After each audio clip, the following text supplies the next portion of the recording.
Hey folks, Quill18 here, and welcome to a League of Legends commentary. It has been a while since I've done one of these. I've still been playing League of Legends, although I did take quite a break to play a lot of Heroes of New Earth for a while, and then a lot of Dota 2 for a while, but lately I have been playing this, and you know what, I just realized the in-game sound is probably a bit loud.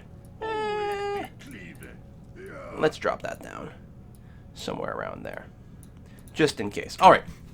So, but yeah, I have been playing lately, and I've been playing ranked in what's left of Season 2. I think I'd done about 2 games of ranked in Season 2 until now, so now I've put in a handful, and they've been a lot of fun. I'm still playing mostly support, but when someone else grabs support, I will maybe jungle Mundo or play Sivir bottom. I quite enjoy Sivir. I know she's not like top of the AD type charts, but she's compatible with the sort of thing that I'm comfortable doing.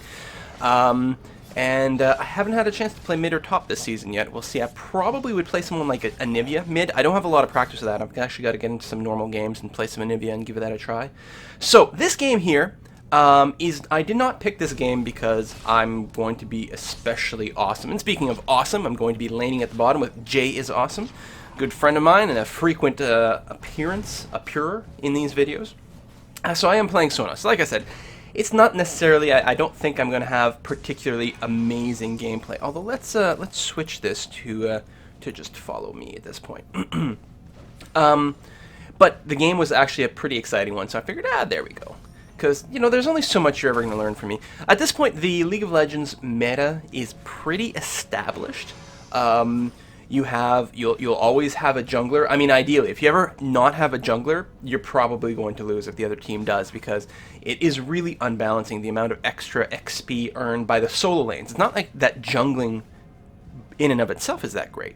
It's that it means that you have an extra solo lane, which is an extra lane where someone is gaining extra experience points. Even in a 2v1 situation, as long as they play it safe and try not to die, then they're still going to be okay. They might not get as many last hits, but they're still going to get a lot more XP, and they'll be able to come back, and it'll be just fine. So bottom, usually you have someone who's an attack damage individual, followed by a support to sort of babysit them. And I quite like Sona for a couple of reasons. She's actually really good, and this is a bad example, I think, of that. She's really good at playing a very aggressive bottom lane, I find. You can just harass very effectively with the Q and really get a lot done. And here, I'm not used to playing. I've been going up the rankings a little bit, so I'm facing more and more competent people. I'm being paired with Jay is Awesome, who has a higher ranking as well. I'm not used to dealing with people who ward my bush here, because normally I would be down here and playing very aggressively and poke as much as I can with the Q. But she also has a stupendously good ultimate that is just a big line, area of effect, stun. And it is very, very good for team fights. A heal is good, so that's, again, you've got that sort of support, and I really like that. See, it's actually a really bad example of what I can do with Sona as the bottom lane, but what the hell. And again, speaking of the meta, the items you tend to buy are pretty consistent here. There we go, an attempt to be a little bit aggressive, and I traded very, very poorly there. You know, I should have taken one of my really awesome games as Sona, where I, like, finish the whole game without dying and be like, oh, I'm so good, but what do you learn from those? Nothing. You learn from games where things don't go well, and you can pick apart the mistakes. And you can be like, oh, you know, if we'd done this differently, that would have been an improvement. You don't learn anything from the other situations, so here we are. But item-wise, yeah, you start with your Fairy Charm, which gives you a little bit of mana regen, which is actually pretty good as a support. Now, you might say, well, why not a Meki Pendant or something, which gives you more mana? The reason is that the Fairy Charm builds into the Philosopher's Stone, which gives you health regen, which, you know, is okay for staying in lane and fine, but really you're grabbing it because it's a gold per 5 item. It is one of the handful of items in the game that give you 1 gold, I think 1 gold every 5 seconds. And that's important as support because you're not supposed to be grabbing any last hits, or as few last hits as possible. I'm currently sitting at one last hit, one of the creeps, that is, my creep score, little minions down here. And ideally, I'm letting my attack damage carry type, Jay is Awesome in this case, playing Ezreal, take all of those whenever possible. You'll occasionally see me grab one if it looks like maybe my carry won't be able to grab the hit, in which case I certainly don't want to let it go to waste. And sometimes I think I'm helping by like getting something down a little faster, like in a certain timing, and I screw up the timing and accidentally steal the kill. that certainly happens. So yeah, so you build the Philosopher's Stone, and generally speaking, the support, and here I'm intentionally faking that I'm not around. Maybe I've gone middle, maybe I've gone to ward. I'm also, because I don't have a ward, I'm sitting in the bush here to give vision in case the enemy jungle comes in for a gank. I remember that was my initial thing. It was like, I'm really scared because the lane is pushed. I'm afraid, scared that that there might be a gank coming this way, so I'm going to sit in this bush, plus the psychological thing, assuming they didn't have a ward there, and I was pretty confident that they didn't. That means they don't know where I am. And as Sona, especially as Sona who's not level 6, I'm not terribly scary, but there you have it. Anyway, the next item I'm almost certainly going to build is a Heart of Gold, because it's another gold per 5 item, and it also gives me more survivability, which is something I do not have as Sona, and there I was. I came into that pretty out of position, and forced to use my flash. In fact, probably also going to die. No, I don't die. In fact, Ezreal turns it around to a kill. So that was, you know, I feel like that was very miscalculated in about 13 different ways. And I'd actually, when I put this up on YouTube, I'm probably going to watch this part and rewind it and play it and rewind it and play it again, just to get a real sense of sort of what's going on, what happened there, because I felt like that started with a really bad mistake on my part, and then just got turned around to be okay. Luckily, Sona's really easy to play, since none of her primary abilities are targeted. The Q attack just hits the 2 closest enemies near you. The W heal just heals the 2 friendlies near you that are missing the most health. Very easy to play. The E just speeds up nearby friendlies. There is a little bit of complexity in that every time you use one of your standard abilities, I was going to push back the lane here so then he can safely just go back, make a purchase, and I think I might go back here as well. Yeah, there we go. Sometimes it pays to have someone stay and babysit the lane, but in this case we were able to push it back so the tower is going to be safe, and I went back at the same time as my carry, with the logic being because, well, okay, let me go back. Sometimes what I do is I let the carry go back while I hold the lane, I wait for the carry to come back, and then I go back and buy my items, and then come back and rejoin him. But in this particular situation, this means that there won't be a period of time when my carry is laning alone. So he'll always have a babysitter around. So that makes a lot of sense too. Depends, you have to be able to push that lane back and not worry about your tower taking a bunch of abuse while you're gone. But we had a good configuration for that. Sona can push like a crazy woman when she has to, using her Q. So I'm pretty sure at this point I know that there's a ward there. Do I not ping? Because, oh, maybe I wouldn't have seen Nunu go up there, actually, and put a ward there. So in the rating, the rankings that I'm used to playing, the other team's support doesn't generally ward as aggressively. And it's so nice to have like perfect map vision when the other team doesn't have it. So I picked up my boots here, and actually on support, I always have a big question mark about when exactly do I get my boots. And it really depends on who I am playing and what kind of playstyle I'm going. Here, with the fact that I was having a hard time getting in position, I felt like the boots were pretty important. We've got a ping here because we can see Morgana get ready for our gank. And, oh, she still moves in. Are they going to tower dive me? That seems unlikely. And here, I would actually like to get a little shot. Oh, I did mean to say, there is the one skillful aspect of Sona. Every time you use one of her Q, W, and E abilities, she gains a charge. And on the 3rd charge, her next auto attack will do bonus damage plus something special, based on what the last ability she used was. For example, oh, big fight going up there in the bushes. I am 6, but that is not going to be enough to save that. And in fact, Nunu ulting there, they're definitely going to tower dive me. There's no reason. I was going to say, there's no way they don't kill me. Ooh, but Ezreal may be able to get a kill on Mundo. No, he's going to be able to regenerate with his ultimate. And looks like that is just a bad engagement for us. Are we going to go 3 for nothing? Oh, Hecarim may be able to get out of there just fine, and he does.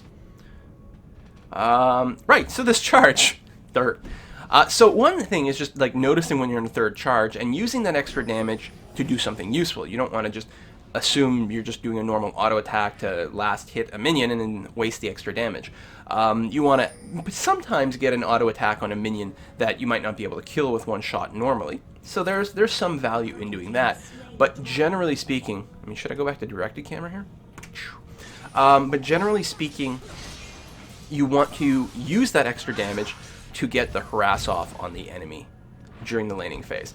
Especially, ideally what you do is your last standard ability, the one that gives you the third charge, you want to use a Q, which is your damaging beams, because then the extra bonus damage will actually be multiplied. It'll be double the amount of damage applied to the hit. So then you can all of a sudden do a lot of damage, especially if you run forward, you hit them with a Q to deal damage, and then you immediately follow it up with a huge auto attack. The harass is actually very, very, very potent. If you finish it with another ability, you get things like you slow people down or that sort of thing, which there's a lot of potency there. There's a lot of need to get it right there as well. But it's more of a late game thing or when you're ganking thing, and you got to be able to control those and get them right when the situation dictates. So there is some skill there, but generally speaking, I like the auto attackiness. And of course, you've got to lay your skill shot ultimate down properly, and that's pretty important. But I find that she allows me a little bit more brain power to focus on proper positioning, usually, which I'm not doing here, or looking more at the minimap, spending more time looking at the minimap so that we don't get ganked, for example, especially with like if I have a lot of ward coverage. You know, it's like if you compare it to Janna, who's my other favorite support. Janna has abilities that have to be specifically targeted, and especially her bubble, the protective shield that she can put around people, is extraordinarily powerful. It's definitely her most powerful ability, but it's very easy to sort of miss, especially me. I'm a little bit shaky on the mouse, so it's very easy for me to just slip a couple pixels to the right and bubble a minion or something instead, or just the wrong character rather. And that's really not great. Janna's tornado is actually pretty easy to target. Like, I mean, it is a skill shot, but it's not that difficult. The trickiest part is getting the execution of when to actually launch the tornado proper here. Ezreal getting another kill, which is very good.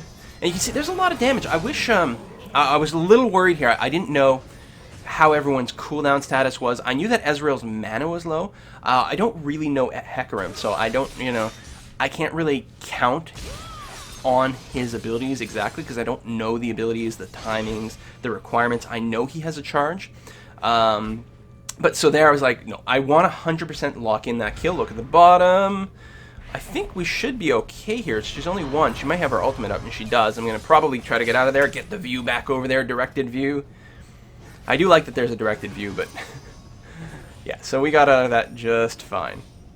Right, so there I used the ultimate because I was like, I want to guarantee the kill. Yeah, it puts my abilities on cooldown, but we're not really in the roaming teamfight mode right now, so it's probably not going to be the death of us if I waste the cooldown to guarantee a kill on one person.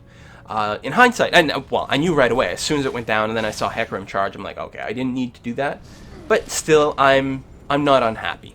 You don't want to waste your ultimates, but I was fine there.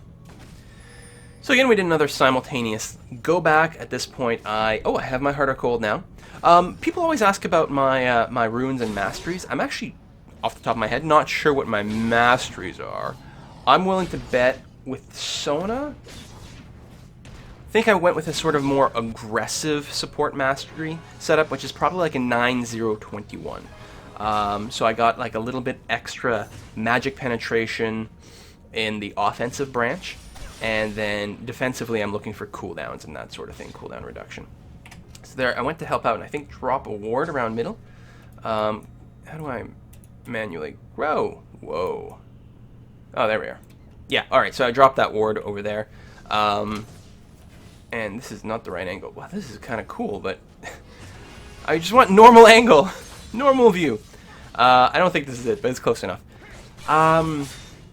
Yeah, and placing that ward is always a little bit tricky to decide on over here because it's good to help out, and sometimes you can actually get a little bit of helpfulness mid, too. If you just help mid, if you put a little bit of damage on the enemy midder and then give your mid real control over his or her lane, there's some value there. But at the same time, leaving your attack damage carry alone for a little while is not always great.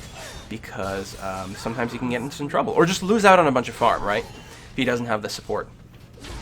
Looks like a little less than awesome there. Now, money-wise, the purple team is definitely ahead. Because they're ahead on kills by 4, and that's pretty sizable. I haven't been paying attention to the jungling in terms of dragon control and all that, so I don't know what the status is there. See, here's another good example of I'm not around because I'm dropping a ward in front of dragon and just warding the river, and in the meantime these guys are able to apply some damage. That being said, I come in at just the right time, drop a double Q on there. I do use up my ultimate before Nunu does his, and that's, I believe, going to be... No, got a kill there, trade. I believe that's going to be a theme this game, where there's a great opportunity for a team fight, everyone's bunched up, so I use my ultimate, get a big AoE stun off, which is great, and then as soon as it wears off, Nunu starts his ultimate, and I have no way to cancel it. And eventually at the end of the game, if I recall correctly, there's 1 or 2 encounters where I finally wait to use my ultimate until after Nunu starts his ult. So Nunu is the channeled big area of effect, frosty, slowy, damagey, ouchy thing. And the longer he channels it, the more damage he does. He can cancel it anytime he wants. So usually what you do is you channel it as long as you can, and then if someone's about to leave the area, I mean, it takes them a while because they're slowed. But right before someone actually leaves the area, wow, he's being destroyed up top. 3-level difference. Look at the health difference. Just before they leave the area, you cancel your ultimate, you break it, and then that's when the damage is actually dealt.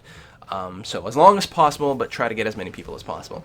But the nice thing is, if you've got someone on your team who's got some way to interrupt a spell, a stun, a knockback, anything like that, as soon as he starts it, you interrupt the spell. Oh, I'm going to assist up top because he was having so much difficulty.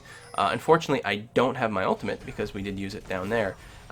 So we're not able to turn that into a kill, but it's still going to be okay. Hecarim's going to come in here for a move. Nuna is still around, and Ezreal was a little bit out of position there. He was forced back. There's a huge minion wave on their side, but their misfortune, yeah, is really squishy, so that burst counts for a lot. That teleport down below is going to hurt them, and I am just buzzing around mid and not really helping out the situation down here. These mouse controls are very odd. Nice and smooth when you start moving, but... Oh no, they pink warded. And they're planning on doing the dragon. But we know that they're here. I mean, they killed the ward, but they still had to be seen by it for a little while. And... let's see. We've got a really nice flank, although I'm the only one coming from the other side. But some nice damage being applied there. Between Lux and Ezreal, we've actually got some really nice line-based AoEs. It's pretty sick. But this is not going to go well. There he goes, breaking the spell. I'm locked in place, and we are all going to be wiped out. Are they going to be able to get Lux? It'll depend on if Morgana is able to get a Dark Binding. There's going to be a slow there from Corporate Mundo, and there we go. So, yeah. So it's 13-8. I don't know who got the dragon, actually. But we are behind by 4K at the 19-minute mark, which is not great. One of the interesting statistics in League of Legends is that at the 15-minute mark, if there's one team that is 10% ahead in gold, they will win like 90% of the time. And that is one of the big, most significant differences between League of Legends and Heroes of Newerth / DOTA, since they're both the sort of same kind of game. In those games, the different characters really reach their peak at completely different rates. So you can have someone who is useless for the first 25 minutes of the game, basically, and just has to sit and farm non-stop. But then once they reach, you know, they've got their core items, then they basically end the game at that point. And that's not something you see in League. Some people are slightly better early in the game, and some people are slightly better later in the game. But generally speaking, the power curve is pretty similar. So when you've got a team-wide gold advantage, usually that sets it in, because then you just have an advantage and that's it. But in another game, in like Dota, for example, you can get in a situation where one team has a better early game, so 15 minutes into the game, they're going to have more gold. And that's just like, there's really no way to do that. There's no way around it. But they're going to have to make sure to end the game within, you know, at the 25 or 30 minute mark. If it goes past that mark, the other team is just going to have better late game as their abilities and items sort of kick in. And it turns into a really interesting dynamic that I like a lot. I love League of Legends gameplay in that it is I think just more purely fun. But I do like that aspect, that complexity in team composition that you get in some of those other games. And I'd love to see Riot maybe experiment with that a little bit more. I think they've explicitly tried to avoid it because their philosophy is they kind of want everyone to be useful throughout the game. Like if you play a support in DOTA, after that 20-minute mark, you're basically just fodder. You literally don't bother doing anything other than buying wards, basically, because you're never going to accomplish anything else other than giving your team vision. And as a player who plays support, that can be a little demoralizing, although, you know, it's not that I hate it. So, wow. When these team fights happen, doesn't matter what game I'm playing, I always get lost. I think it's age. Too old. Can't follow the action enough. That's one of the reasons when I started playing League, I played so much Blitzcrank. One, he's very good in a solo queue, and this was way back in the day when Blitzcrank was assumed to be bad. No one played him as support. That's for sure. People either played him as an assassin-y ganker or as a tank initiator type thing. It was a very different meta. But I played him because he was so big and so golden. He stood out from everything else. So I didn't lose myself as much. It's a huge problem. I don't know. I don't have the visual speed anymore. And anyone who's watched all my Civ games and so on knows how often I sort of misread something. Misread a symbol, usually. I think it's the same sort of thing. So this is a really interesting... Whoa, Lux, ultimate miss there. Ezreal does get a kill there, thanks to the Ignite, I think. Really interesting set of team fights right here, where everyone's sitting around so freaking low. Well, at this point, with one person dead and with Mundo finally regenerating, that's not as accurate. But still, there was some pretty tense back and forth there.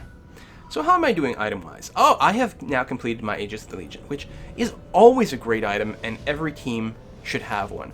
Sometimes the jungler ends up building it, sometimes the support ends up building it. Well, one of those two will be the people who build it. And there needs to be a little bit of coordination, because sometimes I have started to build it, and then the jungle will recall back and spend all his money and just insta-finish it, and I'm like, well, what am I supposed to do with these items now? It turns out there's lots you can do with it, so it's not really the end of the world. But some, discussion is a pretty good idea, so there's not any sort of confusion there. I do like the Aegis because it really adds a lot to my survivability, because it gives me some health as well as the aura effect. So if you don't know what the Aegis does, it gives me health, armor, and magic resist, and then in an aura, it gives armor, magic resist, and also attack damage to everyone nearby, all my friends nearby. So great item that way, but it adds to my survivability, which is something that I don't really have. I mean, again, I've got that Heart of Gold, but that's it. My hit points are 1676, and if we compare to Jhin, he's at 22, Hecarim is at 1900. Even Lux and Ezreal, they all have more. I've easily got the lowest amount of hit points on the team, so it's a good thing that I grabbed those items. What to build next is actually always a big question mark. Sometimes or quite often rather, I like to upgrade my Philosopher's Stones. Can I open the shop here? Uh-oh. Oh, apparently P pauses the game in the spectator mode. All right. So I usually like to upgrade the Philosopher's Stone and the Heart of Gold into an item, and usually it's the usually that's pretty much the only option, are the on-use items that give you the extra movement speed. It's rather the AoE extra movement speed to everyone on your team, and the AoE shield to everyone on your team. The frickin' one is called the Locket, the other one is the... it's funny, you just buy these items, you don't even think about it. And when you're trying to do a video and you're trying to doc, you forget all the names. Moving on. They're very, very good as a support role, because when you can give your team a boost, and it's a short boost, it's only a 3-second long. 3 seconds? Is it even that long? Pretty sure it's 3 seconds long. Movement speed boost. You can really affect a team fight dramatically, or affect an initiation. The problem I have is I usually forget to use them. So then what I do is I do the opposite, where it's like, if it looks like there might be anything at all, I just hit both hotkeys to trigger both items. Sometimes it ends up being a waste in that maybe the engagement doesn't actually really happen, and sometimes it wasn't necessary for it to happen. Oh, I finally picked up an Oracle, so I can clear out some of these pesky wards. But in my opinion, it's like, well, better to have used it, and this time it turns out we didn't really need it, than just forgetting to use it and not getting to use it at all. Mundo just sitting there tanking the crap out of this beast. There we go, giving the red to Misfortune.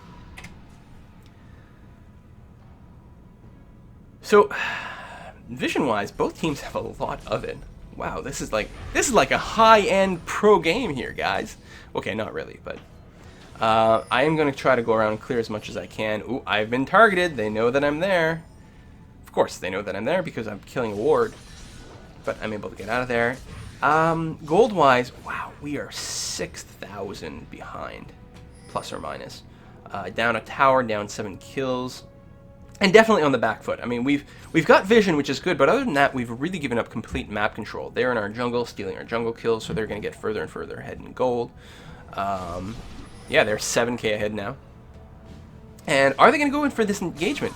Oh yeah, they engage onto Ezreal, and most of our team is not even here. We are spread out. Xin is in our jungle. I was back at base buying. No decisive blows have been dealt yet, and Xin is able to come down on Morgana, Hecarim as well. Oh, but she is able to shield herself and just soak up the damage. And the Nuno ult doesn't hit a lot of people, but it gets the job done. And oh no, we were able to get Aurelia as well. Fantastic. Okay, so this is a 1 for 2 in our favor, and we're able to chase them back. Well, we have a lot of health left, and they are forced back. So, are we going to be able to do anything with this momentum swing? I don't feel like much is going to happen. I mean, gold-wise didn't do that much. We're able to clear some wards, so I guess that counts for something. I don't think Dragon is up. I don't think they have a tower that's vulnerable. Oh, well, we may go for mid-tower. But other than that, like, we certainly couldn't do a Baron at this point. Xin is going to split push bottom. We got a nice creep wave, actually, and Nuno and Misfortune are heading his way, but he may be able to get the tower down. Now, is that worth a life? Probably not. But he may not have much of a choice. No, it looks like he's able to get out of there. Meanwhile, we are able to get the middle tower pretty low and, in fact, take it down completely. And then pull back. Meanwhile, I'm just buzzing around the jungle, getting rid of all the wards. It's not a glamorous job, but it's an important one. And one I find very satisfying. When you're walking around with the oracles and you see one of those and you kill it, you get that little 25 gold burst, you're like, yeah, I only need to kill, you know, another 300,000 of these before the oracle pays for itself. Alright, not quite that many. Although, if you die with an oracle, especially if you're in one of these, you're playing a support role, the money you make is low. Oh, and that reminds me, I never talked about my runes. I talked about masteries. Runes, very straightforward ones for support. The quintessence are the gold for 5. The reds are armor. The yellows are gold for 5. I might be getting them wrong, but I start with flat armor, the magic resist per level, and 2 sets of gold per 5. The quints are gold per 5, and I think it's the yellows that are gold per 5, the reds that are flat armor, and the blues that are MR per level. But I could very easily be getting that wrong. So now there's starting to be a little bit of posturing about the Baron, finally. Because at this point, people have enough attack damage that killing the Baron would not take very long, would not result in the team taking a lot of damage. So one misstep, one team fight that goes somewhat one way, or one group of people being out of position, could result in the Baron going down extraordinarily quickly. So it's important to keep that warded as much as possible so that you can see it the instant someone tries to start it. Because if it's just a positional question, you may be able to stop it. Or even if you don't stop it, if you jump in on them at the right time, even if they have the Baron buff, you can sometimes still win the team fight. It is obviously much, much harder if it comes to that point. Plus, having Ezreal, and I guess to a lesser extent Lux, sometimes you can do a really funny Baron steal from a mile away. Looks like we got a pretty nice engagement there. Nope. It sucks that the knockback happened at the same time as my ult. Clearly my ultimate there was, I think, wasted. I don't think it accomplished anything, which is a real damn shame. Hecarim is doing a pretty good job of engaging the entire team. He dies for it. But we're able to apply a lot of damage. Too bad Morgana is going to walk away with, like, no health. Xin, I think, is going to try to hunt her down here, which is a little enthusiastic, and that went poorly. I'm going to go out on a limb and say that went really poorly, and Xin is not going to be able to find Morgana, so maybe he's just going to try to backdoor tower. I don't think so. Just kind of out of position. I'm not sure that he could have done anything to change the main fight, but he might have been able to sort of help defend the tower here and hold them back a little bit more effectively. And in fact, we're going to lose the inhibitor as well. And 8k behind in gold. It's pretty hard / impossible to come back from this sort of situation. But it's a good back and forth game. You know, lots of tight moments. It's feeling a little one-sided now, though. And they're going to do Baron on top of that. And I'm pretty sure we're going to be able to do nothing except watch.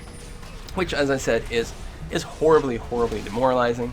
What can you do?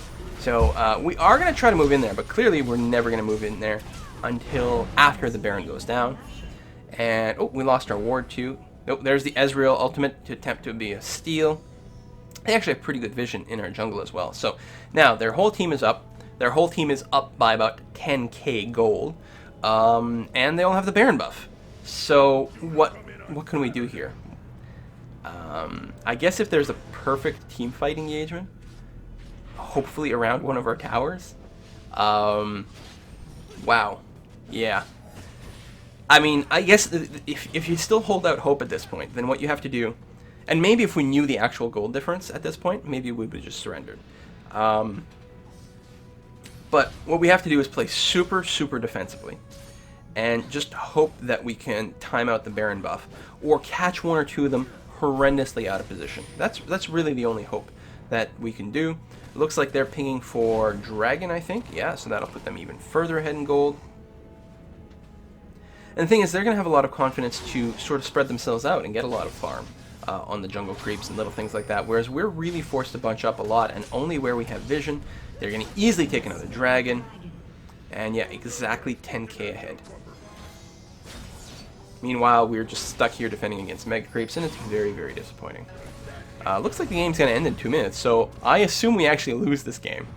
I did not remember that from this video. Well, I played a lot of games with Jay that night, and a lot of them were really good. I'm going to say this game was really, really good as well.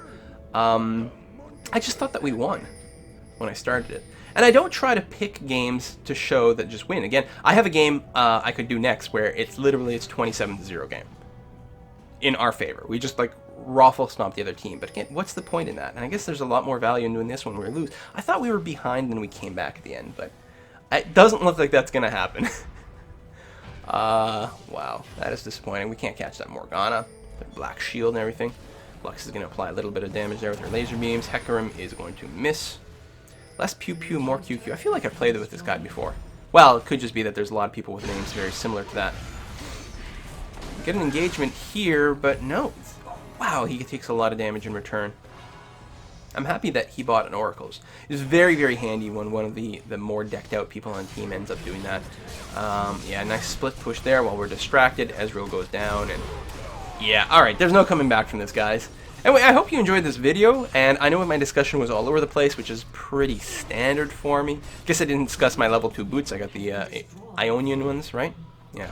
The ones that give you cooldown reduction, which is pretty typical for me on support. I don't usually get targeted by CC, so I don't usually get the Merc Treads. On occasion, I do, though. If it's a particularly stunny team with lots of maybe AoE stuns that I might be getting caught in, that sort of thing, then there might be some more value to that. But usually I'm hanging far enough back that it's not an issue, and the cooldown reduction is just more important. Yeah, so there you have it, folks. I will see you guys next time. Bye-bye.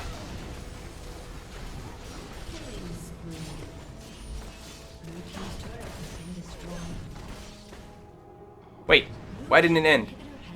The timer reached the end. Why is it saying live? It's because I paused it. Wow. No, we can't win. I thought I timed that so beautifully. Alright, now it's definitely game over. See you next time, folks. Bye.